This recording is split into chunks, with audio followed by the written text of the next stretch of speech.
నమస్తే, welcome to UT. ప్రస్తుతం మనతో మాట్లాడడానికి మందకృష్ణ మాదేవ్ గారు ఉన్నారు. అన్న నమస్తే. సో ఏంటి ఈరోజు మార్చి 1న అమరవీరులకు దినోత్సవం జరపాలనుకుంటున్నారు. ఒక పక్క నేను ఏదైతే దామోదర రాజనరసింహ గారు కాళ్ళు కడిగి వాళ్ళకి డబ్బులు కూడా అనౌన్స్ చేయడం జరిగింది. ఏం చెప్తారు అసలు దీనికి? కాళ్ళు కడిగి డబ్బులు ఇస్తే ఇప్పుడు సమస్యలను పరిష్కారం అవుతాయా? కాళ్ళు కడిగి ఆ నీళ్లు నెత్తిన పోసుకున్నా మా డిమాండ్లలో మార్పు రాదు. మా డిమాండ్లు ఏంటిది? గత కమిషన్ ఇచ్చిన నివేదికలో లోపాలు ఉన్నాయి, సరి చేయమంటున్నాం. లోపాలు లేవని నువ్వెవరు చెప్పడానికి? ముఖ్యమంత్రి చెప్పానండి. సోషల్ వెల్ఫేర్ డిపార్ట్మెంట్ ఆయన చేతులు ఉన్నది, హామీ ఇచ్చింది ముఖ్యమంత్రి కదా. ఆయన చెప్తే మేము వింటాం. నంబర్ 1. ఓకే. నంబర్ 2, మాదిగలకు మంత్రివర్గంలో మరో ఇద్దరికి చోటు కల్పించాలంటున్నా నేను. దాన్ని మాట్లాడమండి. ఈయన మాదిగ అయితే ఇంకో ఇద్దరిని కోరుకోవాలి కదా. ఇప్పుడు రేవంత్ రెడ్డి గారు ముఖ్యమంత్రి, మరో ముగ్గురిని మంత్రులు చేసుకోవాలి రెడ్డి వర్గం నుంచి. ఏది ఉత్తమ్ కుమార్ రెడ్డి, కోమటిరెడ్డి వెంకటరెడ్డి, పొంగులేటి శ్రీనివాసరెడ్డి. ఒక ముఖ్యమంత్రి మరో ముగ్గురు రెడ్డి మంత్రులు పెట్టుకున్నాడు కదా పక్కన. అది తను మాదిగే అవుతే నేను మాదిగలకు మరో ఇద్దరికి మంత్రులుగా చోటు కల్పించాలంటున్నాను నేను. ఎస్, మాదిగలకు మరో ఇద్దరికి చోటు కల్పించాలని చెప్పి ఆయన నోటి నుంచి రావచ్చు కదా. 3.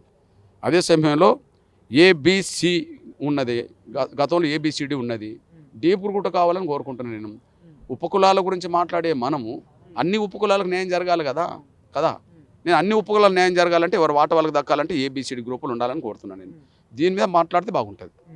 కానీ ఏది చూసుకుంటే ఏదైతే ఈ లక్ష డప్పుల వేల గొంతుల కార్యక్రమం కూడా అది పర్మిషన్ ఇవ్వలేదు, అయిపోయింది. మళ్ళీ దానికి దీనికి సంబంధం లేదు అంటున్నారు కదా, ఏం చెప్తారు? నేనంటే అసలు వర్గీకరణ అంశం కమిషన్ పరిధిలో ఉన్నప్పుడు వర్గీకరణ అంశం పరిష్కారం కోసం లక్ష డప్పుల కార్యక్రమం పెట్టాము.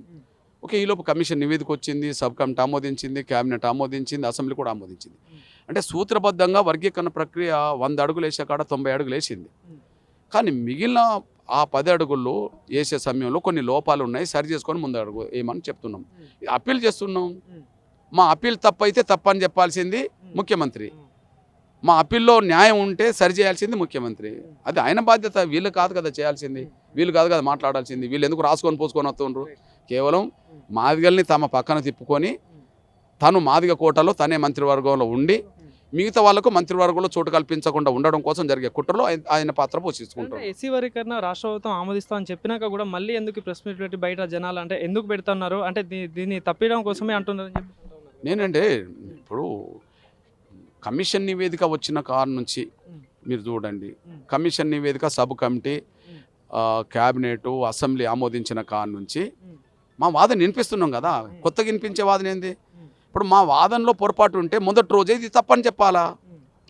మా వాదన కరెక్ట్ అయితే దాన్ని సరి చేసుకోవాలా. తప్పని చెప్పట్లేదు, ఇంకా సరి చేసుకోలేదు. లోపం ఎవరిది? మాదా? తప్పని చెప్పినా మేము వింటమే. ఎవరు చెప్పాలా మాట? ఎవరు చెప్పాలా? ముఖ్యమంత్రి చెప్పాలి. ఎందుకంటే శాసనసభకు బాస్ ముఖ్యమంత్రి, శాసనసభలో హామీ ఇచ్చింది ముఖ్యమంత్రి, కమిషన్ వేసింది ముఖ్యమంత్రి కదా. కమిషన్ వేసింది ముఖ్యమంత్రి. అసలు సోషల్ వెల్ఫేర్ మినిస్టర్ ఎవరు? మరి ఆయన పరిధిలో ఉన్నది, చెప్పాల్సింది ముఖ్యమంత్రి. మరి మిగతా వాళ్ళు ఎందుకు చెప్పాలి? ఇవన్నీ జాప్యాన్ని ఒకవేళ జరుగుతుందంటే వాళ్ళే కారణం, నేను ఎట్లా కారణం అవుతాను? మళ్ళీ కలిసే ప్రయత్నం చేస్తారా మరి ముఖ్యమంత్రి కానీ? ఏదైతే లోపాలు ఉన్నాయి చాలా అని చెప్పేసి అంటా ఉన్నారు కదా, మరి మళ్ళీ కలిసి చర్చలు చేసే అందులో లోపాలు ఉన్నాయని చెప్పి గౌరవ ముఖ్యమంత్రి దృష్టికి తీసుకెళ్ళాం కనుకనే మళ్ళీ కమిషన్ మళ్ళీ పునరుద్ధరించబడ్డది. వాస్తవానికి ఎక్కడన్నా కమిషన్ తమ నివేదిక ఇచ్చిన తర్వాత ఆ నివేదిక సబ్ కమిటీ క్యాబినెట్ అసెంబ్లీ ఆమోదించిన తర్వాత మళ్ళీ కమిషన్కు మళ్ళీ డేట్ పునరుద్ధరించడం ఎక్కడన్నా దేశంలో జరిగిందా? ఇక్కడనే జరిగిందా లేదా? దానికి ముఖ్యమంత్రి గారు అర్థం చేసుకొని కమిషన్ పునరుద్ధరించిండు. అందువల్ల నేను ఆయనకు ధన్యవాదాలు చెప్పానా లేదా? నేను ఘర్షణ కోరుకోవట్లేదు.